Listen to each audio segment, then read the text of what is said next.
Oi, gente, meu nome é Isana. Vou estar dando início à apresentação do seminário do meu grupo, que é composto por mim e pela Maria Clara, e se intitula Opioides. Bom, o conceito de opioides engloba uma classe de alcaloides que pode ser tanto de origem natural, semissintética ou sintética, como de origem endógena, ou seja, produzida pelo nosso próprio corpo. E o que todos eles têm em comum é o fato de conseguirem interagir com os receptores opioides. E esses receptores eles estão distribuídos pelo nosso sistema nervoso central, podendo também ser encontrados na região periférica. Os opioides possuem atividade analgésica e promovem sensação de euforia e bem-estar, e também são utilizados como antitussígenos e antidiarreicos. Nesse trabalho, a gente vai dar ênfase a três tipos de opioides, né, que são os principais, que é a morfina, a heroína e o fentanil. Bom, essas substâncias elas podem ser consumidas de forma lícita e ilícita. A forma lícita ela engloba o consumo medicamentoso, né, ou seja, terapêutico. Então, são utilizados de maneira individual ou associados com medicamentos não opioides, principalmente no tratamento da dor crônica e ou aguda de alta intensidade. Esses medicamentos eles são muito administrados para pacientes que estão passando por tratamentos oncológicos, né? É um exemplo, né, da utilização desses remédios, quando o paciente já não está aguentando mais, quando ele está sentindo muita dor e nenhum outro remédio faz efeito mais. Aqui eu coloquei como exemplo a morfina e o fentanil. É, já o uso ilícito, né, ele engloba a autoadministração compulsiva e prolongada de opioides para propósitos não médicos, né? E aí a gente tem a heroína, que é o principal exemplo que a gente tem de opioides que são utilizados de maneira ilícita. Então, começando pela morfina, né, ela passou a ser comercializada em 1827 pela Merck, que na época era uma pequena empresa química, né, e falando algumas características da morfina, ela é muito bem absorvida pelas mucosas. Quando administrada de forma oral, cerca de 75% da morfina é absorvida pelo trato gastrointestinal e só 25% vai para a corrente sanguínea. Então, os médicos optam pela administração intratecal, né, também chamada como epidural ou subaracnoide. E aí, essa morfina ela vai ter acesso à primeira sinapse do processo da dor na medula espinhal. E aí, ela provoca uma intensa analgesia, né, de forma muito mais rápida. A morfina ela possui caráter anfotérico, né? Então ela tem uma lenta penetração no sistema nervoso central, porque não consegue ultrapassar a barreira hematoencefálica com muita facilidade, né? E esse caráter anfotérico também permite a chegada até o fluido espinhal, que é o líquor, né? E pode causar depressão respiratória. Então, os pacientes que são tratados com morfina, eles precisam de muita atenção, porque esse é um dos principais efeitos colaterais da morfina. Bom, então um terço da morfina se encontra ligado a proteínas plasmáticas. Após 24 horas, há uma baixa da concentração tecidual e a meia-vida biológica é de 2 horas em adultos. A principal via de metabolização da morfina é a conjugação com o ácido glicurônico, que vai gerar três metabólitos, que é a morfina 3-glicuronídeo, morfina 6-glicuronídeo e morfina 3,6-glicuronídeo, que é o metabólito que ocorre em menor quantidade. A morfina 3 e a morfina 6 ocorrem em maior quantidade e são os metabólitos principais. A morfina 6-glicuronídeo tem uma maior afinidade pelos receptores opioides, né, e ela tem 2 vezes mais potência do que o fármaco inalterado, quando ele é administrado sistemicamente. E a morfina 3-glicuronídeo não tem tanta afinidade pelos receptores opioides, mas, segundo a literatura, é o principal responsável, na verdade, pelos resultados, né, pelas ações excitatórias da morfina. A morfina ela é excretada principalmente por via renal, na forma de morfina 3-glicuronídeo. Bom, agora falando sobre a heroína, né, ela foi preparada pela primeira vez pela companhia alemã Bayer em 1874 e seu uso foi proposto como antídoto da dependência à morfina, né?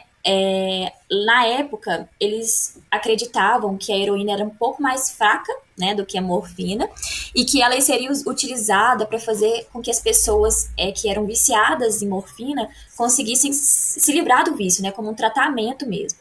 Na época também, a heroína era vendida como é vendido hoje a dipirona. Aí, com o tempo, foi vendo, né, que na verdade a heroína era pior do que a morfina, em questões de efeito, né? Então, ela pode ser originada a partir da reação entre a morfina e o anidrido acético ou cloreto de acetilo. né? E essa reação vai gerar grupos acetilo na morfina, né? Vai acrescentar grupos acetilo que vai tornar essa substância mais lipossolúvel. Então, ela permite uma maior penetração ao sistema nervoso central. Então, uma vez mais lipófilo, ele vai conseguir atingir o sistema nervoso central mais rápido. Então, ela apresenta uma farmacodinâmica muito mais intensa e com um início muito mais imediato do que a morfina. Bom, quando a heroína ela é consumida de forma oral, né, ela sofre uma desacetilação antes mesmo de chegar ao cérebro, e aí ela vai perder o grupo acetilo, que permite uma maior, que deixa ela mais lipófila, né?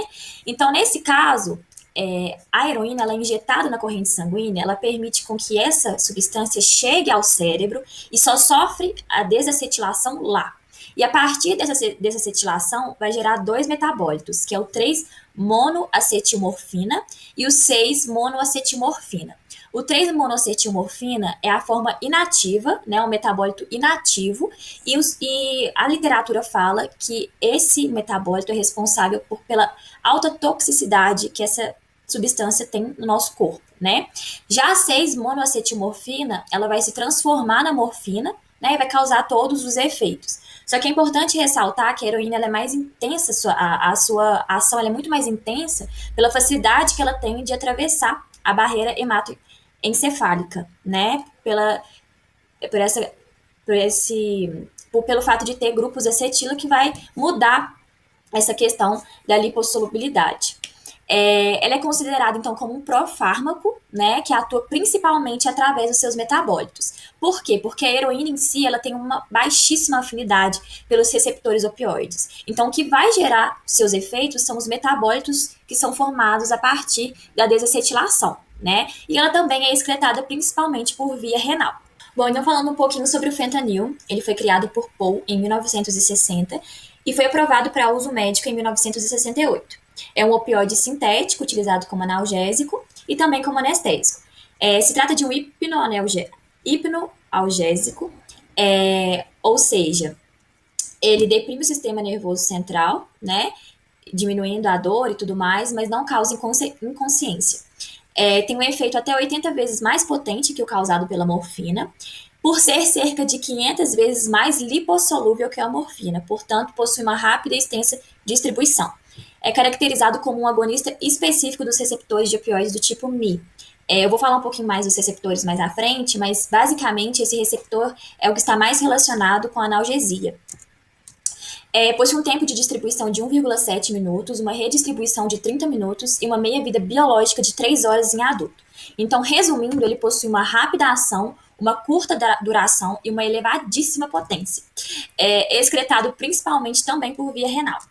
Bom, o mecanismo de ação dos opioides é praticamente o mesmo, o que muda é a afinidade pelos receptores. Então, eu coloquei aqui os principais receptores descritos na literatura, que é o Mi, Kappa e Delta. Eles estão acoplados à proteína G na membrana celular. E aí eu coloquei essa imagem para ilustrar, né, quando esse opioide se liga ao receptor, o que acontece dentro da célula. Então, ocorre uma inibição da adenilato ciclase e, consequentemente, uma diminuição da adenosil monofosfato cíclico.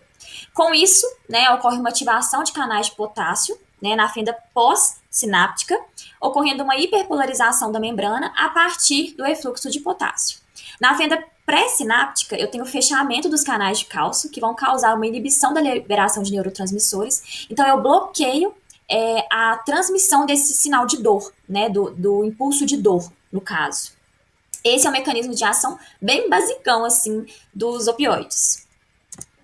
Bom, sobre a toxicocinética, a gente tem que a absorção ela é feita pelas vias subcutânea, intramuscular, oral e inalatória, né? A excreção ela é feita por via urinária, né? A distribuição, a gente tem que os opioides eles podem tanto se ligar na albumina ou na alfa-1-glicoproteína ácida. E o metabolismo é hepático. Bom, os efeitos causados, no geral, eles são praticamente o mesmo, né? O que vai mudar um pouco é a intensidade. Então, a gente tem a morfina, a heroína e o fentanil, então eles causam distúrbios gastrointestinais, como náuseas, né? Vômitos, sedação, mudanças na pele, porque há uma liberação de Estamina, né? Então dá prurido, coceira, essas coisas assim. Depressão respiratória, né? Alucinação, perda de memória, rigidez muscular também. E nos 3 casos, dependência física e psicológica. Os principais métodos analíticos de detecção são o método colorimétrico, imunoensaio, cromatografia. Não vou entrar no que é cada um, porque a gente, né, já viu em imuno, só vou citar mesmo. Bom, como medidas públicas de controle, a gente tem que foi criada uma escala para tratamento da dor, né, pela Organização Mundial de Saúde em 1986, e isso é muito importante, porque aí a morfina em si ela só é prescrita quando o paciente ele está com uma determinada escala de dor, né? Houve uma redução nas prescrições inadequadas, né, criação de fármacos mais seguros e formulações de dissuasão aos opioides existentes, e também conscientização da sociedade, medidas terapêuticas e de reabilitação que são feitas até hoje, né? E também é importante ressaltar que no Brasil não é permitida a plantação da papoula, né, que é a planta onde é extraído o ópio. Bom, os impactos na saúde pública, a gente tem como principal que eu encontrei na literatura o compartilhamento de seringas, né, que aumenta a transmissão do vírus da imunodeficiência adquirida, né, o que causa uma imunossupressão e deixa esse paciente muito mais susceptível a contrair outras doenças, né. Isso aí foi o que eu encontrei bem geral, relacionada não só aos opioides, mas a qualquer outro tipo de droga de abuso que é utilizada e inserida dessa forma, né. Então, como conclusão, a gente tem que o combate contra as drogas no Brasil reflete na segurança pública, né? E torna-se necessária assistência ao usuário de drogas através do acolhimento, aconselhamento, realização de visitas, atenção à questão social e não apenas às questões aos aspectos orgânicos, né? O fortalecimento desses aspectos permitirá uma assistência de qualidade e condizente com as diretrizes políticas do SUS, no que diz respeito à garantia da cidadania e à integridade do cuidado. Nossas referências e obrigada!